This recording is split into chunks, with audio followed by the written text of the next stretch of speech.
जय श्री श्याम मित्रों, मैं अपने इस प्रोग्राम ज्योति विचार में आपका स्वागत करता हूँ। आज इस जातक की कुंडली के ऊपर में हम लोग चर्चा करेंगे। ये कुंडली है पुरुष जातक की। इनका डेट ऑफ बर्थ है 27/6/1984।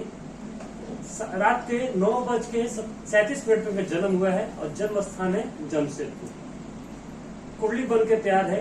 इस कुंडली के अंदर में कुंभ लग्न कुंडली बन रही है और राशि जो है वृषभ राशि है।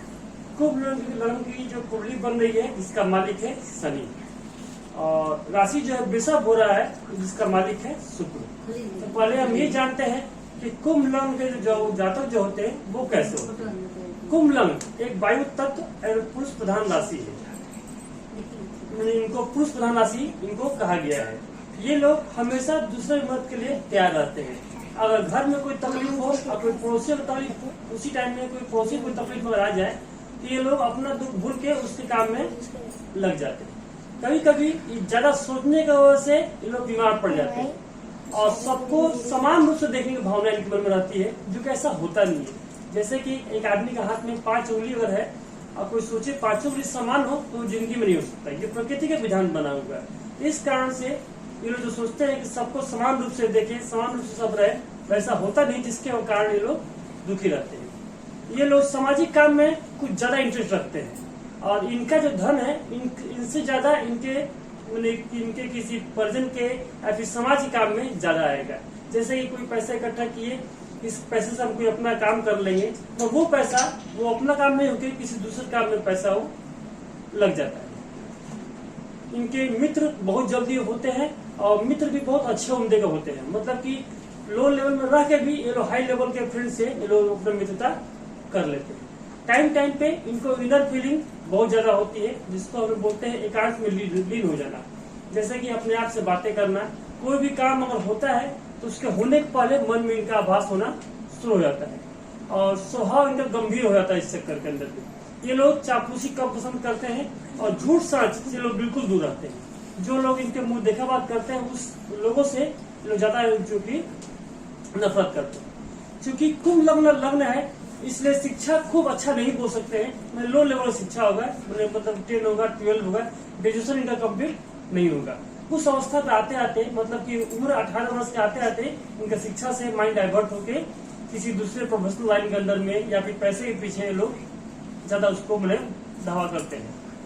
और इनका प्रथम संतान जो होगी वो कन्या होगी। और टाइम पे देखा गया है इनकी जो जातक जो बच्चे जो होते हैं कभी जुड़वा कन्या संतान भी इनको देखा गया है। ये लोग गुप्त शत्रु से ज्यादा परेशान रहते हैं। गुप्त शत्रु वो होते हैं जो मुंह पे अच्छी बातें करते हैं और पीठ पीछे आपको हमेशा बुराई करते हैं। इसके उपाय के लिए जातक जो है जितना हो सके नित्य अगर सुबह उठ के लक्ष्मी शास्त्र का पाठ अगर करे तो इसमें प्रभाव अच्छा पड़ेगा और इनके लिए भी ज्यादा प्रभावशाली रहेगा। अब हम देखते हैं दूसरे घर को। दूसरे घर में चंद्रमा और राहु दोनों साथ बैठे हुए हैं। सॉरी, दूसरे घर नहीं, अब हम देखते हैं चौथे घर को। चौथे घर में चंद्रमा और राहु दोनों साथ बैठे हुए हैं। किसी भी जातक कुंडली के अंदर में जो चौथा घर जो होता है वो उनकी माता घर होता है। जो भी ग्रह इस घर में आते हैं वो अपनी बुराई नहीं करने की कसम खाते हैं, मगर चूंकि माता घर है और चंद्रमा एक स्त्री कारक ग्रह है और साथ में जो राहु अगर बैठ गए हैं तो इनको माता की तरफ से इनकी परेशानी इनको देंगे। तो इनकी माता जो है ज्यादा बोलने वाली होगी, इनकी माता को शारीरिक कष्ट होगा। इससे प्रॉब्लम जो है यहाँ पे लगा रहेगा, क्योंकि चौथे घर में माता घर में चंद्रमा राहु एक साथ बैठने की वजह से ग्रहण लग गया है। चंद्रमा चौथे को ऐसे अच्छा माना गया है, मतलब कि ये लोग दरिया दिल होते हैं, शांत दिमाग को होते हैं। गुस्सा आएगा वो बहुत जल्दी ठंडा भी हो जाएगा। और जहाँ तक देखा गया है कि जिसके चौथे में चंद्रमा रहता है उनका गुस्सा भी बहुत हद तक कम आता है।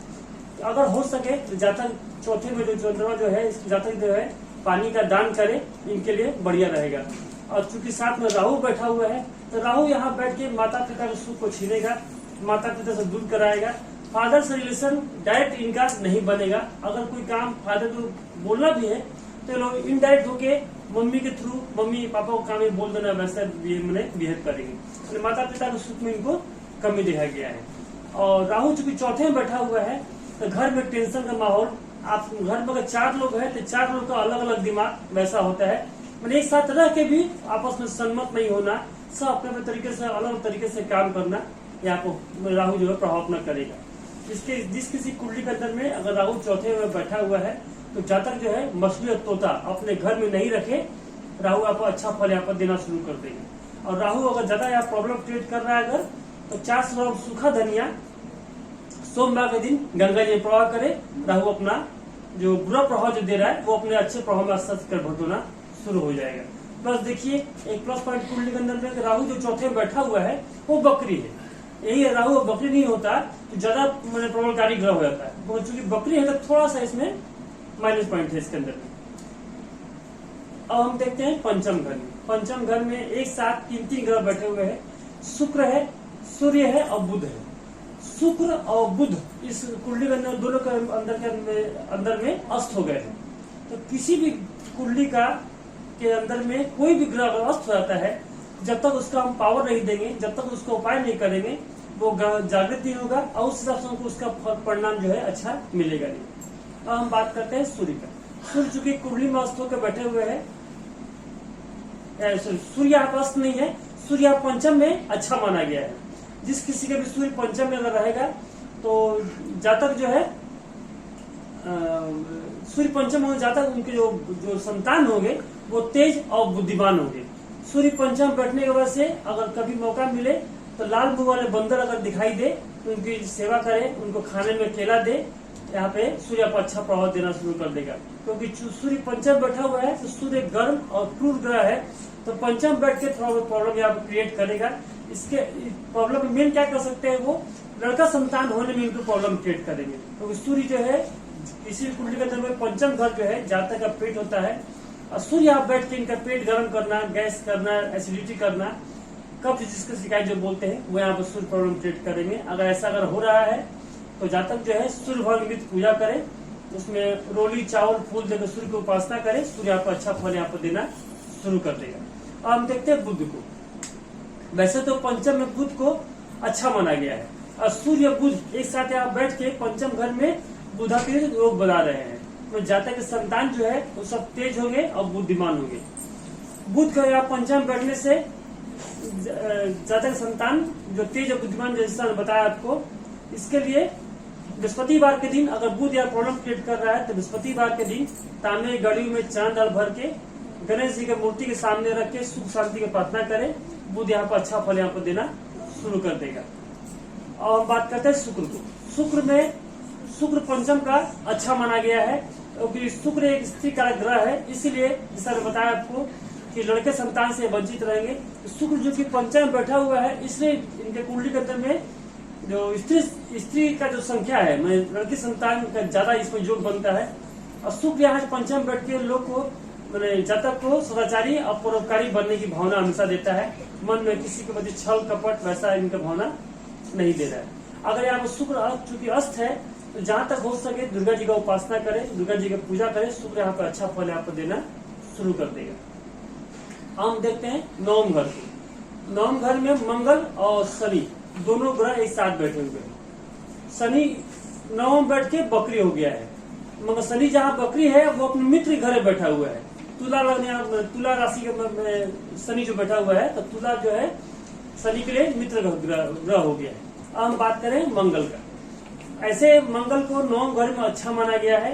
मंगल यहाँ बैठने की वजह से सारे ग्रह अपने आप अच्छे हो गए हैं, क्योंकि मंगल एक प्रबलकारी ग्रह है, और मंगल के बैठने की वजह से मंगल अपने आप जागृत ग्रह है, और नवम घर में मंगल जो बैठे हैं तो सब ग्रह अपने आप उनके प्रभाव जो है हर ग्रह पड़ेगा, और सब ग्रह पावर भी इसके अंदर में आ जाएंगे। इसके लिए मंगल का थोड़ा सा हमको इसमें उपाय करना होगा।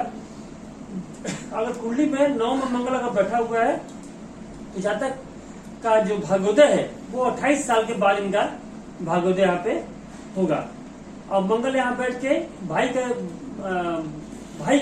के प्रति सपोर्ट ज्यादा अच्छा करेगा, भाई में आपस में रिलेशन खूब बढ़िया नहीं बोलेंगे, क्योंकि साथ में शनि बैठे हुए हैं, खूब ज्यादा भाई के सुख में थोड़ा सा इसमें कमी इंडिकेट जो है मंगल यहाँ पर नवम घर में बैठ के करता है। अगर इसका मंगल का उपाय के लिए जातक जो है अगर हो सके तो जेब में लाल रुमाल रखे, और जब भी पसीना हो तो लाल रुमाल से अपना पसीना पोछे, मंगल यहाँ पर अच्छा फल यहाँ पर देना शुरू कर देगा। और मंगल का प्रभाव और बढ़ाने के लिए जो भी ग्रह अगर भाग्य स्थान में बैठे हैं, जैसे मंगल फिलहाल अगर भाग्य स्थान में है तो जातक जो है रोज सुबह नहा के लाल रोली का जो टीका और माथे पर लगाए और लाल घर से बाहर किसी काम से जाए, उनका सब काम आस्ते आस्ते बनना पे शुरू हो जाएगा। अब शनि की बात करें, शनि यहाँ नवम घर में बैठे हैं मगर बकरी होकर बैठे हुए, इसके लिए शनि का हमको उपाय करना होगा। शनि यहाँ नवम घर में बैठ के 3 का आंकड़ा बना रहे हैं, जो 3 भाई बहन हो गए या फिर 3 लोग फ्लैट में रहेंगे, तो 3 का आंकड़ा कुंडली के अंदर में सही नहीं है, क्योंकि नवम घर कुंडली के अंदर में त्रिकोण राशि का भी घर कहा गया है। शनि चूंकि यहाँ बकरी है, तो जहां तक हो सके शनिवार को सरसों तेल शनि भवन पर चढ़ाए, काला तिल और दिया में सरसों तेल काला तिल डाल के पीपल के वृक्ष नीचे अगर जलाए तो शनि आपको अच्छा फल यहाँ पर देना शुरू कर देंगे।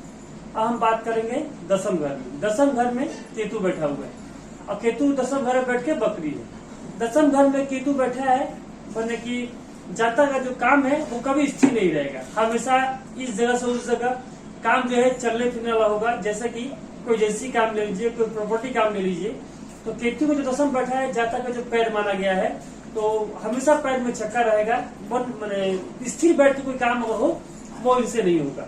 अब केतु यहाँ बैठ के चूंकि बृहस्पति का कारक ग्रह है, बृहस्पति का उपाय हम केतु से करते हैं और केतु का उपाय हम लोग बृहस्पति से करते हैं।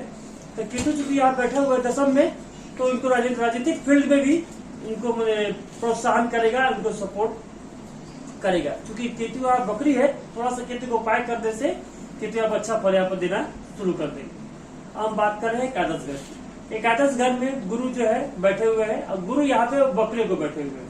अगर यही गुरु एकादश घर में बकरे नहीं होते तो कुंडली का रिजल्ट कुछ और होता, क्योंकि गुरु यहाँ से बैठ के 5, 3, 7 तीनों घर को देखेंगे और जहां जहां गुरु देखेंगे वहां अमृत वर्षा करेंगे। तो चूंकि यहाँ गुरु बकरी है, तो बकरी ग्रह का उपाय करने से गुरु आप अच्छा फल यहाँ पर देना शुरू कर देंगे। इसके उपाय के लिए जातक जो है हर बृहस्पतिवार को चना दाल पंडित जी को दान में दे, गुरु आप अच्छा फल यहाँ पर देना शुरू कर देगा। चना दाल जो देंगे पंडित जी को, अपनी मुट्ठी का 1 मुट्ठा लेके पंडित जी को दान दीजिए, गुरु आप अच्छा फल यहाँ पर देना शुरू कर देगा। अब गुरु कायदा से बैठ के इनको हर काम में जो जस नहीं मिल रहा है, जैसे कि किसी के लिए अगर भला सोच रहे हैं फिर उनका उसका उस हिसाब से उनका जो अपोजिट जो रिएक्शन जो मिल रहा है, ये सब हो रहा है गुरु के बकरे होने की वजह से। तो गुरु जो है बकरी है, इसका उपाय अच्छा तरह से करें, जो हमने बताया आपको कि पंडित को देना है, तो गुरु आप अच्छा फल यहाँ पर देना शुरू कर देंगे। और जिस घर को देख रहे हैं यहाँ से उन सब में शुभता प्रदान करेंगे। वैसे ऐसे प्रॉब्लम तो और भी बहुत सारी है, तो सब कुछ संभव नहीं है समय कम होने की वजह से। अगर आप भी चाहते हैं आप कुंडली में विचार हो क्या प्रॉब्लम में नहीं है या उसका क्या निदान है, कब तक समस्या आपको चलेगा, तब हमारे दिए हुए नंबर पर आप संपर्क कर सकते हैं। जय श्री श्याम।